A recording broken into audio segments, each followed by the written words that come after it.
Miss झाली ना आपल्या परिसरातील ताजी अपडेट? अहो मग आजच C24 तास या आपल्या यूट्यूब चॅनलला लाईक करा, शेअर करा, सबस्क्राईब करा आणि बेल आयकॉनवरती क्लिक करायला अजिबात विसरू नका. नानाजी देशमुख कृषी संजीवनी प्रकल्पाअंतर्गत अभियान स्वरूपामध्ये राबवण्यात येणाऱ्या हवामान अनुकूल तंत्रज्ञान उपक्रमाअंतर्गत कृषी विभाग आणि पाणी फाउंडेशनच्या सहकार्यानं एप्रिल 2026 मध्ये 4 विशेष डिजिटल शेती शाळांचं आयोजन करण्यात आलंय.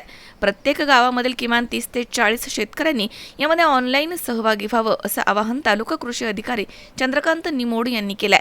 पाणी फाउंडेशनद्वारे संचलित डिजिटल शेती शाळा हे एक ऑनलाईन व्यासपीठ आहे. तज्ज्ञांमार्फत शेतकऱ्यांना शास्त्रोक्त पीकनिहाय उत्तम पद्धतीचं मार्गदर्शन झूम आणि यूट्यूबच्या माध्यमातून दिलं जाणार आहे.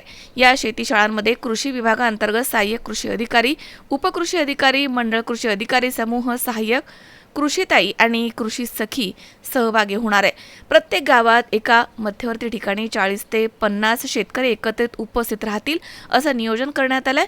या डिजिटल शेती शाळा नियोजित दिवशी संध्याकाळी 7:30 वाजता सुरू होणार आहेत. त्याची लिंक गावनिहाय शेतकऱ्यांना व्हॉट्सअपद्वारे उपलब्ध करून देण्यात येणार आहे, अशी माहिती तालुका कृषी अधिकारी निमोड यांनी दिली आहे. मझहर शेख, C24 तास, नांदेड.